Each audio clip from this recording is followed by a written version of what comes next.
Hello बच्चों, राधे राधे। अब हम यहाँ पे वापस से स्टार्ट करने वाले हैं, that is chapter 1 unit and measurement, lecture number 5। यहाँ पे हम बेसिकली डिस्कस करने वाले हैं प्रिंसिपल ऑफ होमोजेनिटी। अब देखो बच्चों, आप स्क्रीन पे देख पा रहे होगे, तो मैंने प्रिंसिपल ऑफ होमोजेनिटी को इजी टर्म में डिफाइन करने की बात करी है। तो अगर आप इसको बेसिक डेफिनेशन समझने की कोशिश करो या बेसिक टर्म इसका समझने की कोशिश करो, तो that is what every term in an equation must have a same dimensional formula। याद रखना बच्चों, यहां पे एक लाइन यूज हो रही है, that is same dimensional formula. ठीक है, जब कभी भी हम डायमेंशनल फॉर्मूले की बात करते हैं तो दैट इज मीन्स कि हम उसके चारों तरफ ब्रैश लगाएंगे और सिर्फ उसके डायमेंशनल फॉर्मूले के ही बारे में बात होगी। ठीक है, जैसे अगर आप अपनी स्क्रीन पे देख रहे हो, फॉर एग्जाम्पल मैंने दिया हुआ है a plus B upon T, that is equal to C square minus X Y. अब यहाँ पे देखो चार अलग अलग टर्म्स हैं, कौन कौन से हैं? a है, सेकंड टर्म हमारा b अपॉन टी है, third term is C square and the fourth term is X Y. तो ये टर्म आपस में इक्वल नहीं होंगे, बट इनकी जो डायमेंशंस होंगी ना, वो हमेशा आपस में इक्वल ही होंगी। सो व्हाट वी डिड कि a उसके चारों तरफ ब्रांच लगा दिया, दैट मीन्स कि ये डायमेंशन हो गई, is equal to b upon T के ब्रांच लगा दिया, आफ्टर दैट सी स्क्वायर को ब्रांच लगा दिया and is equal to X Y. तो ये चारों टर्म के जो डायमेंशनल फॉर्मूला होंगे वो आपस में क्या होंगे? वो इक्वल होंगे। या एक सेकंड इक्वेशन मैंने आपके एग्जांपल के लिए और ली हुई है, that is A B plus C upon D is equal to E plus F G. अब यहां पे भी सेम कॉन्सेप्ट है, ए बी एक टर्म है, सी अपॉन डी एक टर्म है, ई एक टर्म है एंड एफ जी एक टर्म है।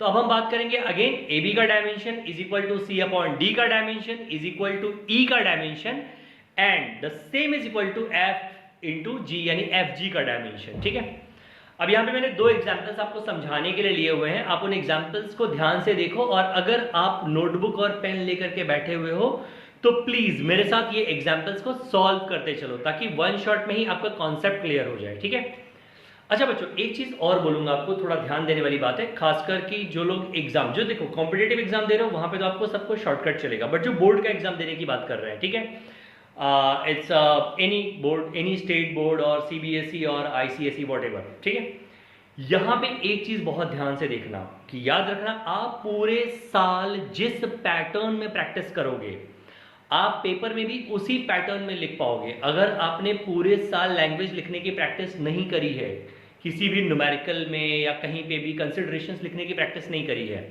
तो आप ना तो लैंग्वेज लिख पाओगे उसकी और ना ही कंसिडरेशन लिख पाओगे। इसलिए मैंने आपको एक्सप्लेन करने के लिए प्रॉपर लैंग्वेज एंड कंसिडरेशंस का यूज किया हुआ है। आप भी सेम पैटर्न पे मेरे साथ पैरेलली चलोगे, और अगर आपने प्रीवियस लेक्चर्स आपने नहीं देखे हुए हैं सो प्लीज जाओ और पहले प्रीवियस लेक्चर देखो, ताकि आपको ये आगे के समझ में आए। सो मैं क्वेश्चन नंबर 1 की बात करता हूं, that is velocity is equal to under root pressure upon X. अब यहां पे क्वेश्चन है कि right the dimension of X. अब इसका देखो बहुत इजी सोल्यूशन है। पहली बात तो हम सबसे पहले डायमेंशन ऑफ वेलोसिटी निकालेंगे, जो हमने ऑलरेडी पढ़ी हुई है, that is L T minus 1। After that dimension of pressure निकालेंगे, that is M L minus 1 T minus 2। अब बहुत सिंपल सी बात है, हमने ऑलरेडी प्रिंसिपल ऑफ होमोजेनिटी पढ़ के रखा हुआ है। So according to the principle of homogeneity, velocity, dimension of velocity is equal to dimension of under root pressure upon X हो जाएगा। Again dimension of velocity mention कर दो, that is L T minus 1 is equal to under root M L minus 1 T minus 2 upon X हो जाएगा। अब आप second side में देखो बोर्ड के, हमने क्या किया हुआ है, दोनों साइड का स्क्वायर कर दिया हुआ है। क्यों? क्योंकि अंडर रूट यार सॉल्व करने में काफी तकलीफ देगा, पेन देगा आपको, तो शॉर्टकट कर देते, दोनों साइड का स्क्वायर कर दिया। तो that is L T minus 1 का square is equal to M L minus 1 T minus 2 upon X. अब x को हम इस साइड लेके गए, एल टी माइनस 1 का स्क्वायर किया, तो that is L two T minus 2 हो जाएगा। t माइनस 2 से t माइनस 2 कैंसिल हो गया, आपका इक्वेशन बचा M L minus 1 upon L two. नीचे l हमारा प्लस में है, ऊपर जाएगा वो भी माइनस में हो जाएगा, एंड दोनों पावर्स जो है वो ऐड हो जाएंगी। तो that is x is equal to M L minus 3। यहां पे आपका डायमेंशन ऑफ x क्या आ गया, that is M L minus 3। अच्छा, मैंने शायद लिखने में मिस्टेक करी है, मैंने x के दोनों साइड में ब्रैश नहीं लगाया हुआ है। सो आप अपनी नोटबुक में जब सॉल्व करना तो आप अपने x के दोनों साइड में ब्रैश लगा लेना, ठीक है, नहीं तो वह x की वैल्यू हो जाएगी, बट एक्चुअल में डायमेंशन ऑफ x की वैल्यू है, ये देख लेना बच्चों। ठीक है, चलो सेकंड एक और क्वेश्चन देख लेते हैं, that is pressure P is equal to B minus X square upon 80 where x is distance. अब देखो जैसे ही हमने बोला कि x इज डिस्टेंस, तो डिस्टेंस हम किस में नापते हैं, दैट इज लेंथ कंसिडरेशन होगा, और इसकी जो डायमेंशन होगी वो क्या हो जाएगी, L हो जाएगी। Very good. t को हम टाइम में नापते हैं, इसकी डायमेंशन कैपिटल T हो जाएगी, और इस क्वेश्चन में लिखा हुआ है कि a और b आपके क्या है, कांस्टेंट है। So find out the dimension of a and b। अब अगेन सेम कॉन्सेप्ट, जैसे आपने पहले वाला सॉल्व किया था वैसे आप इसको भी सॉल्व करोगे according to the principle of homogeneity dimension. अब देखो ऊपर अगर आपने क्वेश्चन ध्यान से देखा होगा तो b माइनस एक्स स्क्वायर ऊपर की तरफ लिखा हुआ है, तो यानी कि ये दो टर्म हो गए, तो जो डायमेंशन मेरा b का होगा वही डायमेंशन मेरा एक्स स्क्वायर का भी होगा। ठीक है, so dimension of b is equal to dimension of X square, तो एक्स स्क्वायर की वैल्यू क्या हो जाएगी, दैट इज एल स्क्वायर और L2, और यही डायमेंशन हमारी b की हो जाएगी। So dimension b is equal to L2, तो b की डायमेंशन हमें मिल गई, दैट इज L2। अब इस वैल्यू को हम एज इट इज उठा करके अपने फॉर्मूले में रख देंगे। कौन सा फॉर्मूला है, जो हमें ऊपर दिया गया हुआ है, प्रेशर का फॉर्मूला, कि P is equal to B minus X square upon 80। अब यहां से A की वैल्यू निकालने की कोशिश करेंगे, A हमारा जाएगा P की जगह पे, तो P हमारा कहां पे आ जाएगा, A की जगह पे आ जाएगा। A is equal to B minus X square upon PT।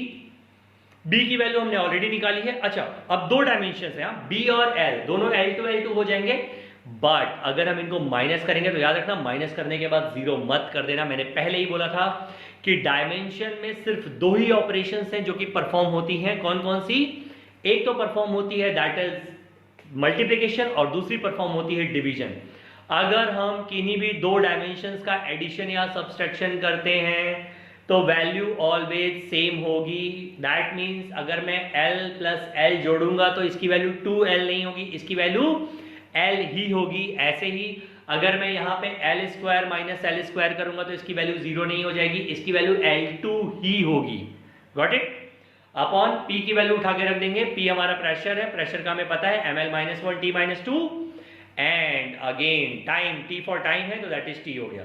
ठीक है, अब यार इसको सिंपली सॉल्व कर लेंगे तो क्या वैल्यू हो जाएगी, ऊपर L2 दिया हुआ है, नीचे L माइनस 1 दिया हुआ है, ये ऊपर जाएगा L3 हो जाएगा, m नीचे प्लस में है ऊपर जाएगा माइनस में हो जाएगा तो m माइनस 1 हो जाएगा। यहाँ पे देखो t माइनस 2 और t है, ये दोनों आपस में अगर मल्टीप्लाई होंगे तो t की पावर माइनस 1 बचेगा, और ये ऊपर जाएगा तो t हमारा प्लस में हो जाएगा। तो जो वैल्यू हो जाएगी वो हो जाएगी dimension of a is equal to m minus 1 L3t।